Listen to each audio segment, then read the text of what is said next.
Hi there. Now we're going to do lesson 156. I walk with God in perfect holiness.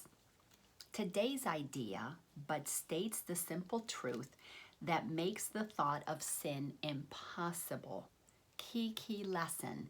When you know that you walk with God and God is pure goodness, pure truth, pure love, pure light, how could there be any sinfulness there? How could be a dark spot in that which in those of us who walk with God beside us? It promises there is no cause for guilt, and being causeless, it does not exist. So I walk with God in perfect holiness means that I could never have done anything wrong. There can be no hole in me when I am holy. There can be no blemish, no darkness, no sin.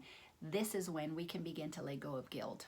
I know for me, when I was with Ken, and I was beginning to feel so guilty that here I was a spiritual teacher, a spiritual coach, and I am being defensive with my husband, my boyfriend, later on.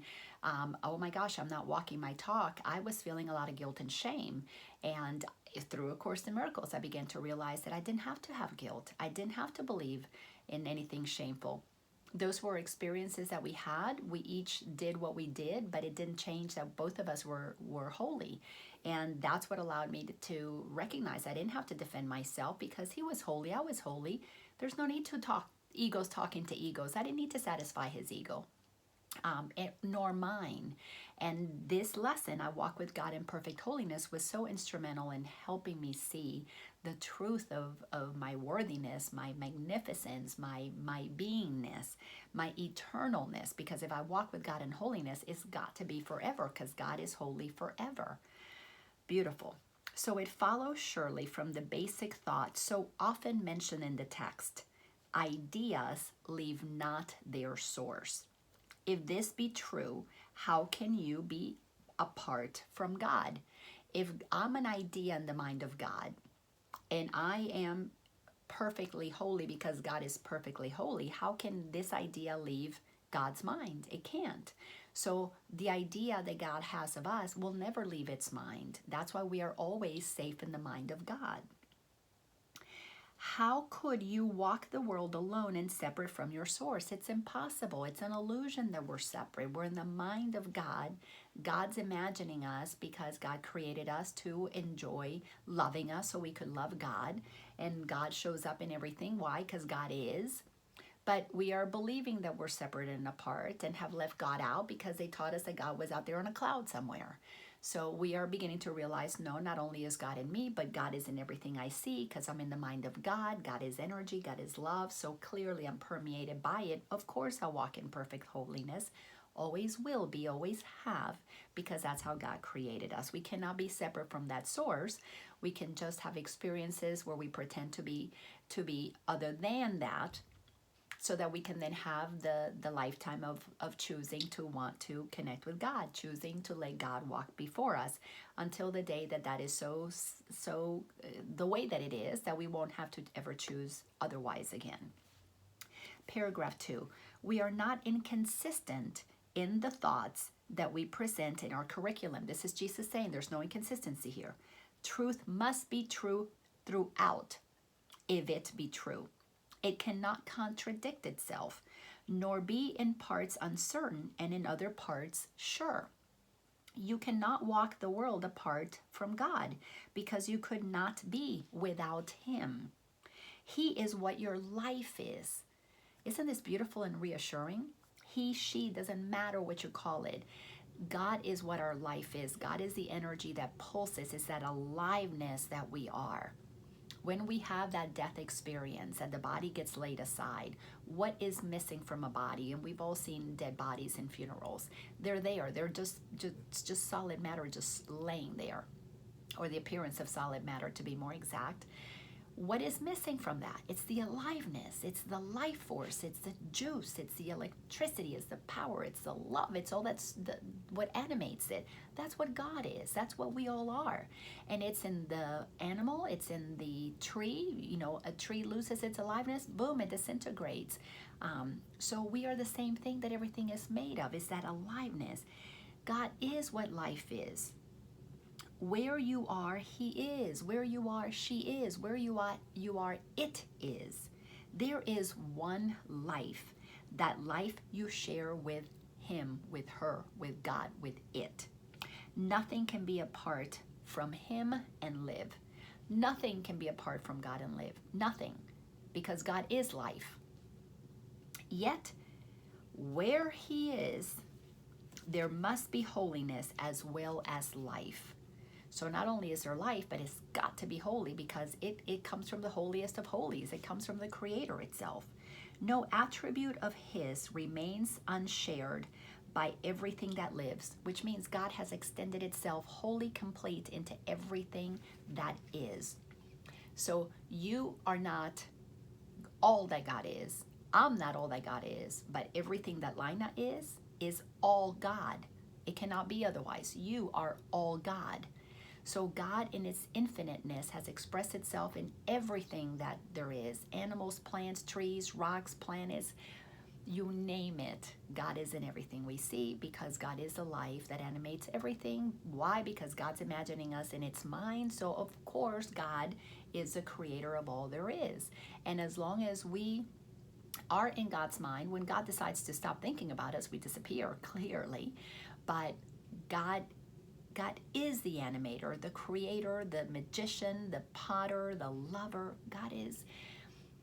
God in its infinite wisdom created all that is possible to love and enjoy it. Our work is to wake up and start loving and enjoying all that is. And once we begin to love and enjoy all that is, nothing's going to bother us. And then all those things that we love and enjoy, they're going to stop wanting to bother us because they're going to see how happy we are. They're going to want to join in and wake up from their illusion and go, man, we might as well be happy here. Oh, so beautiful. Paragraph 3, sentence number 3. So what lives is holy as itself, because what shares his life is part of holiness and could no more be sinful than the sun could choose to be of ice, the sea elect to be apart from water, or the grass to grow with roots suspended in the air.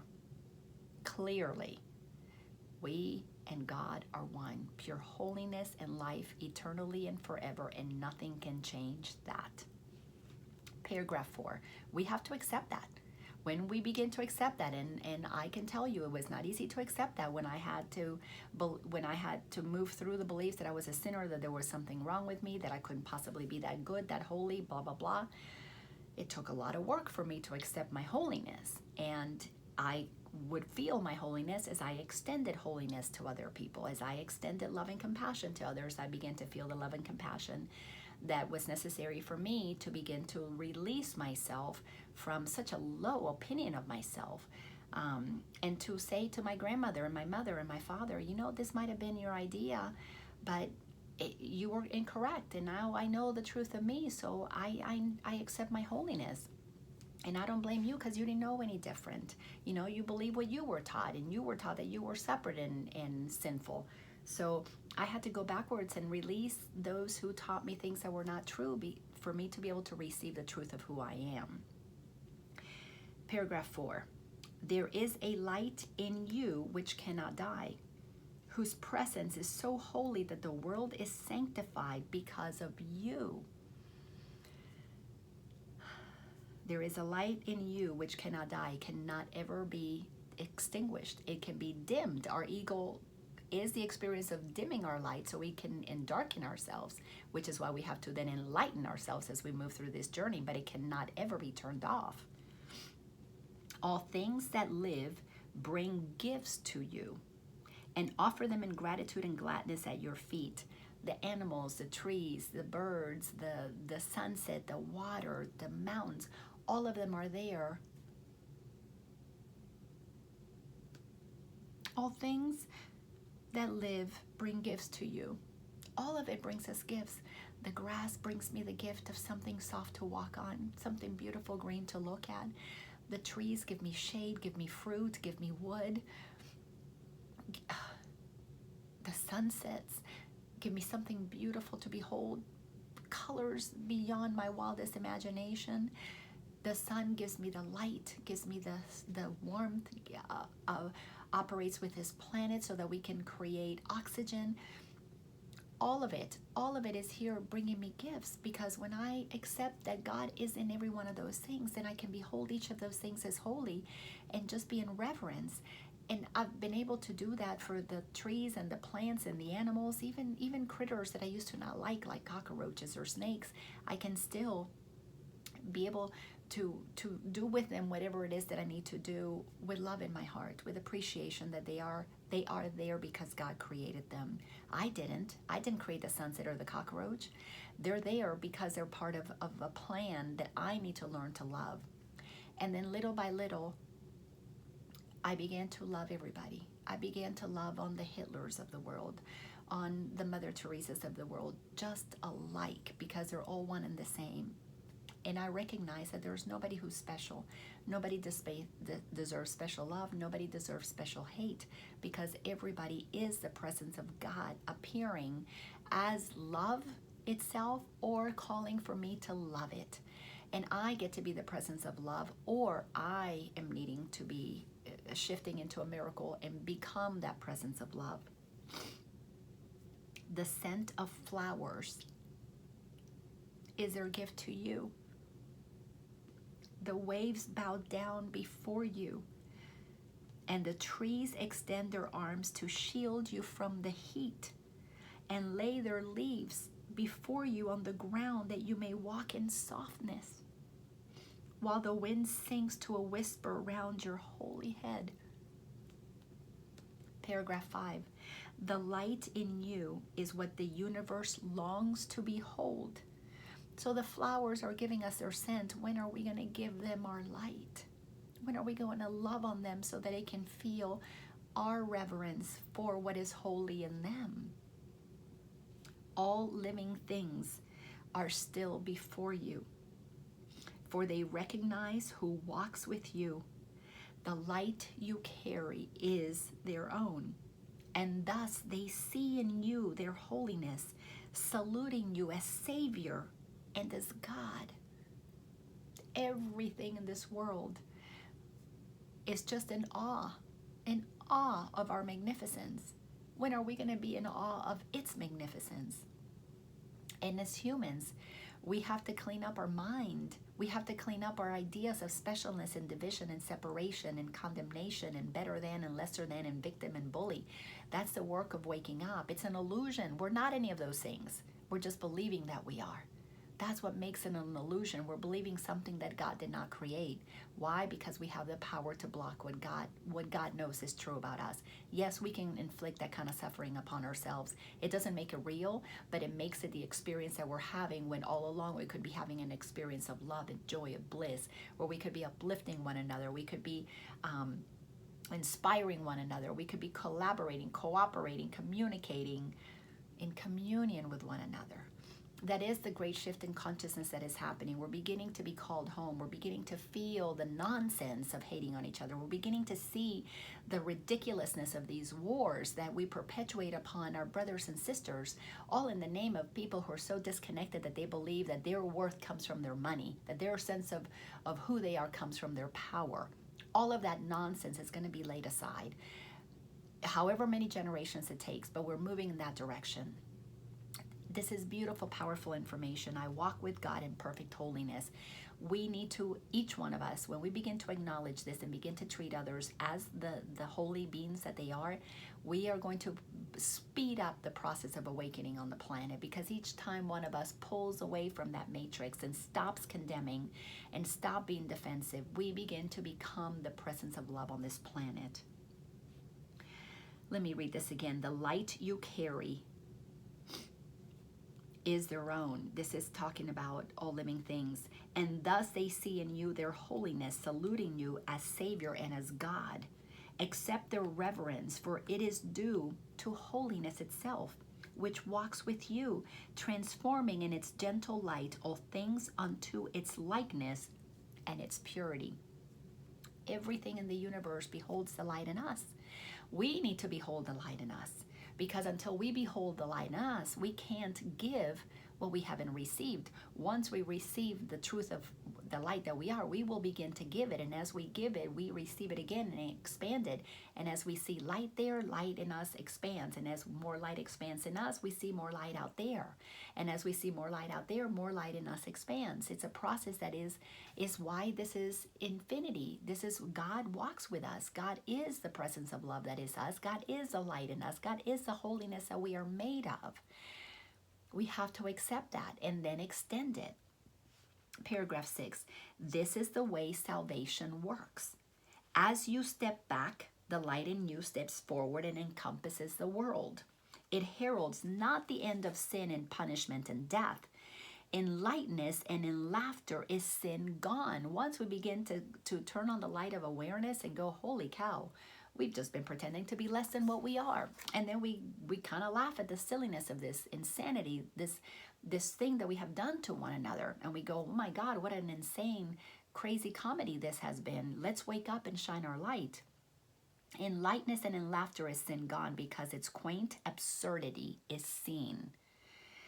Don't you find it foolish that grown men and grown women are out there acting like 3-year-olds, 5-year-olds, 8-year-olds? This is what we call our leaders, all trying to just, it's like bullies on a playground trying to get the best that they can, bullying one another and somehow calling that leadership. Isn't that absurd to you by now? Well, I did that. I was one of those absurd people. I wasn't in politics, but in my own area, in my own family, in my own area of work and career, I was acting like a bully. It was all about the money. It was about who was going to recognize me. When I began to see that insanity, of course, I had to unplug from that matrix. And then I had to do a lot of asking for forgiveness for what I had done. I didn't ask for forgiveness of everybody because I didn't see everybody. And some people, it just wasn't appropriate. It would have created more harm for me to ask for forgiveness. So it's best to leave some things alone and just ask for forgiveness in my own heart, and then forgive myself for having bought into this idea that we're separate and different from each other, and that I've got to acquire so that I can be safe. It's amazing how we have bought into that. But when you begin to let go of that and you become inspired to be what God wants you to be, then all of a sudden ideas come, creativity happens, inspiration, collaboration, co-creation. We get to meet with mighty companions. It's powerful what happens when we align with the mind of God, when we align with the truth of God. All that absurdity of the ego, we can see it. It is a foolish thought, a silly dream, not frightening, ridiculous perhaps, but who would waste an instant in approach to God himself for such a senseless whim? Once I realized that I could be one with God and let all that silliness go, there was no way I was turning back. Impossible for me to turn back. But as somebody said, and I cannot tell you who it was that said this, when we begin to see the truth in the beginning, it's going to piss us off, because we're going to see how much time we wasted. We wasted pretending to be what we're not, judging each other, taking from each other, hoarding, wasting, letting people go hungry when it wasn't necessary, believing that power was outside of us, believing that something could add on to us. First, we're going to get really pissed off when we see that that's what we did, and then that truth will set us free. But we're all going to have to move through the process of acknowledging that our own suffering is mind-made, made in our own mind. And that's why this illusion can be undone, because it's in our own mind that we're shifting our perception so that we can then begin to see a world that we overlay with love, with kindness. We begin to see what is good everywhere. We begin to see the helpers all over the place. We begin to see God in form everywhere, because we become the presence of God in form as well. And as we give the love that is in our hearts, we receive more love to give. And it's amazing. You won't want to stop being a helper. You just don't want to, because it feels so good to be part of this shift in consciousness that is taking place and letting God use us. I know I love God having its way with me. I love it when God tells me what to do. It is just so amazing. I used to be so independent that nobody was going to tell me what to do. I was going to tell everybody what to do, but now I love it. God tells me what to do all the time, and it's so joyful. Everything God tells me to do is always fun and easy. It's always enjoyable. It's always so delicious. Why wouldn't I not want to listen to God? Well, that's because I did the work to remove my ego mind. I'm okay with that. I'm okay not being this independent being. I'm okay not being a separate identity and a separate Laina who is, is in charge of my own life. I like that I step back and I let God be in front of me and lead the way. It is absolutely amazing. And when God told me to call it GSEL, which is the acronym GSEL, God is the source of the energy of love. When GSEL began to inform me of what I am, when I began to feel that, why would I ever give up wanting to feel being the source of the energy of love? It's absolutely delicious and amazing. So let's go to paragraph 7. Yet you have wasted many, many years on just this foolish thought that I'm separate. Crazy. The past is gone with all its fantasies. They keep you bound no longer. The approach to God is near. I hardly ever think about the past. I mean, I have to work really hard to remember the past because it doesn't take up space in my consciousness. The approach to God is near. Once you make that commitment to acknowledge the presence of who you are, to want to walk with God in perfect holiness, oh my gosh, the process gets closer and nearer and so amazing. And in the little interval of doubt that still remains, you may perhaps lose sight of your companion and mistake him for the senseless ancient dream that now is past. Yes, many, many times doubt came into my mind and I forgot the truth of who I was for a little while. But once you begin to practice it, once you begin to accept it as your truth, that's all we really need to do. We have to have the willingness to accept the truth that has been true always and try it on for size. Well, what if I'm holy? What would that look like today if I walked around and treated everybody as holy? What if I'm kind? What if I am benevolent? What if I am compassionate? What if I am peaceful? Let me try experiencing that. And when you begin to feel it, you begin to go, whoa, that feels really good. Let me do that a little bit more and a little bit more and a little bit more. And before you know it, boom, there you are, you and God walking together hand in hand in perfect holiness. That's the way this works. You got to try it and do it over and practice it over and over and over again until one day it's no longer a practice. You're not practicing at being God. You are the presence of God itself. You're the presence of love itself. Bliss. That's bliss. Paragraph 8. So who walks with me? This question should be asked 1,000 times a day till certainty has ended doubting and established peace. Oh my gosh, I ask myself that all the time. Who is this God? Where is this God? How do I feel this God? How do I know this God? Who is it that walks with me? And then I would remind myself, I know the truth. It's God. I know what God is. It's love. I know it's with me eternally. Oh my gosh, accepting that as my truth. Liberation, pure liberation. That's all that awakening is liberating our mind from what is not true by letting ourselves begin to feel the truth that has been true always and will be true always. So we can stop wasting years pretending we're not what we are. Today, let doubting cease. God speaks for you in answering your question with these words. I walk with God in perfect holiness. I light the world. I light my mind and all the minds with which God created one with me. Who's doing all this is me. I'm accepting the truth that is mine. I'm accepting that God is in me. I'm accepting that God is love. I'm accepting that God is energy and God is light. So I walk with God in perfect holiness. I have to be willing to do that. I have to use my free will to align myself with the will of God. I have to say yes to God. Ego is a no to God. What waking up is a yes to God, a yes to love, a yes to light, a yes to peace, a yes to bliss. I walk with God in perfect holiness. I light the world.